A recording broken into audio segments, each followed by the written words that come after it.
O esporte no Brasil precisa do nosso incentivo, do nosso apoio, da nossa vigilância, inclusive. O esporte é um caminho fundamental, isso todo mundo já sabe, para preservar, inclusive, a nossa juventude. Além do que promove o lazer das pessoas.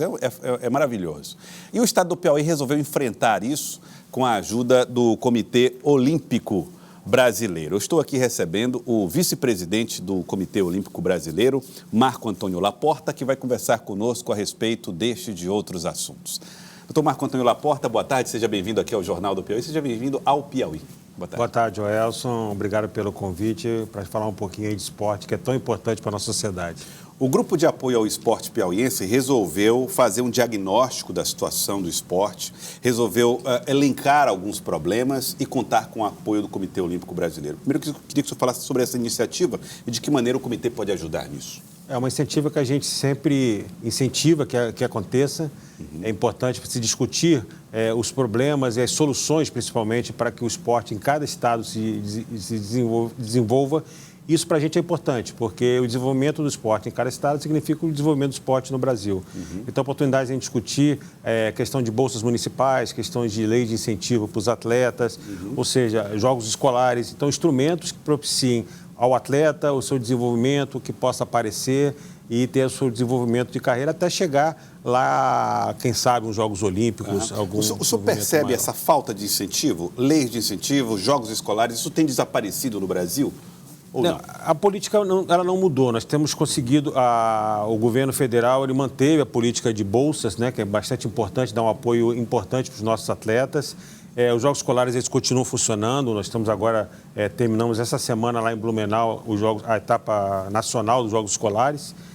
E a lei de incentivo ainda continua funcionando normalmente. O que a gente precisa agora é ter que essas políticas elas possam ocorrer a nível estadual, a nível municipal, para que haja um desenvolvimento maior. Uma das preocupações é a participação do capital privado. O investidor brasileiro ainda não entendeu o valor do esporte e como as suas marcas associadas podem ajudar no desenvolvimento do esporte brasileiro? Não entendeu mesmo. A gente tem ainda, estamos engateando nesse processo de apoio das empresas ao esporte.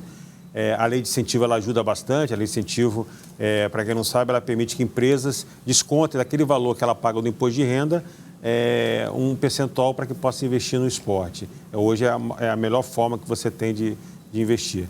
Então, são poucas empresas ainda que investem no esporte no Brasil. Um fato a gente não pode negar. Algumas investigações que foram feitas envolvendo o COB, o presidente Paulo Vanderlei, acabaram pesando muito na credibilidade dos Jogos Olímpicos ou do Comitê Olímpico Brasileiro.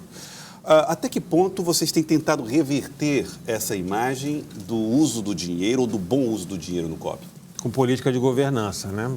A política de governança do COB hoje, desde que o presidente Paulo Vanderlei assumiu no final de 2017, ela tem passado por mudanças. Nós fizemos mudanças no estatuto, fizemos mudanças nos controles internos do COB, tanto que nós passamos agora por um problema, estamos passando por um problema, que se não os nossos controles internos não funcionassem, teria um impacto maior na imagem. Exatamente. Isso se refere às licitações que foram feitas. Isso, um processo de licitação, recebemos denúncias. Imediatamente, quando recebemos as denúncias, contratamos uma auditoria externa, estrangeira, uma das melhores que tem no mercado, a Kroll.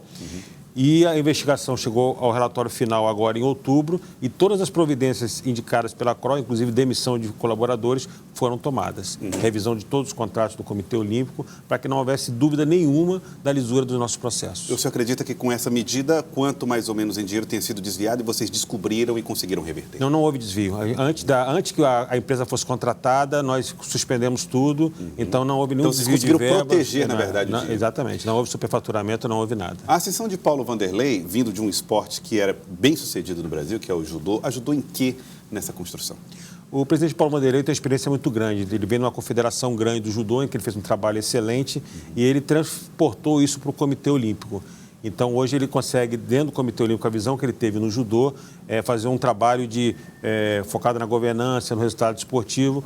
Hoje, o Comitê Olímpico, quando nós assumimos, tinha um gasto muito grande de atividade MEI, de manutenção administrativa, e um gasto menor no esporte. Hoje, 16% de todo o nosso orçamento é gasto em administrativo, o restante é tudo gasto em esporte. Isso é muito importante. Ou seja, gasto com o atleta. Exatamente. Assim. Gasto diretamente com a atividade final, que é o atleta brasileiro. Bom, o evento que vai acontecer aqui no Piauí vai ser hoje e amanhã. Como é que vai ser o sistema de trabalho de vocês? É um sistema de discussões, né? Hoje nós vamos ter a abertura com a sessão solene, depois eu vou apresentar o nosso trabalho de governança do COB com a gestão dos resultados, né? A gestão esportiva impactando nos resultados esportivos, e amanhã a gente vai discutir esses aspectos que eu coloquei, lei de incentivo, jogos escolares e a questão das bolsas municipais.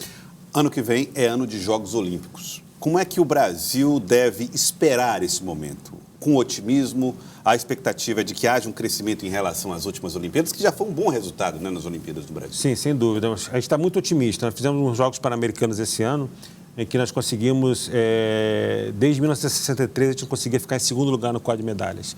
E não só ficamos no segundo lugar, como batemos um recorde no número de medalhas. Então, isso projeta para Tóquio um resultado excelente. Está bastante otimista que a gente possa até superar a meta do Rio, nas medalhas, que é um fato muito difícil de acontecer, um país sede na edição seguinte superar o número de medalhas. Apenas a Inglaterra, a Grã-Bretanha conseguiu isso após os Jogos de Londres. É porque normalmente competindo em casa você consegue mais. Nós temos medalhas. a vantagem. Eu lembro que nos Jogos Olímpicos de Seul, em 88, o Brasil conseguiu 6 medalhas. Nos Jogos de 92, 2 medalhas de ouro, mas uma quantidade de medalhas menor. Vocês estão projetando quanto, mais ou menos, de medalhas? A gente não bate com meta de medalha, né? A gente bate com chegar ao mais próximo. A gente faz um cálculo de para cada medalha conquistada, a gente tem que chegar a 3 finais. Então, a gente calcula o número de finais para chegar ao número de medalhas. A gente espera realmente, a gente acredita que vai superar, até pela entrada de novos esportes, como o surf, o skate, que nós somos potência no mundo inteiro. E nós temos um cuidado muito especial, que os piores resultados dos Jogos Olímpicos do Brasil são em jogos realizados no outro lado do mundo, na Ásia. Então, Japão, Coreia, China, são os piores resultados dos Jogos Olímpicos. Por quê? Dificuldade com fuso, dificuldade com clima. Então, o Comitê Olímpico ele não poupou esforços de maneira que propiciasse para o atleta toda a aclimatação. Vão chegar 15 dias antes e abrir a vila, então praticamente vão chegar quase 20 dias antes da primeira competição para poder aclimatar. O comitê alugou sedes fora da vila para os atletas poderem chegar antes, se colocar já em Tóquio, se preparar adequadamente. Então, a gente está muito confiante que a gente possa conseguir superar o número de medalhas do Rio. Problemas que a gente nem imagina que existam e que o comitê precisa planejar. Queria agradecer a presença do senhor. Muito obrigado pela presença aqui. O vice-presidente do Comitê Olímpico Brasileiro, Marco Antônio Laporta. Muito obrigado pela participação. Eu que agradeço e espero contribuir bastante na discussão para o esporte piauiense. Bom trabalho amanhã para vocês, hoje e amanhã.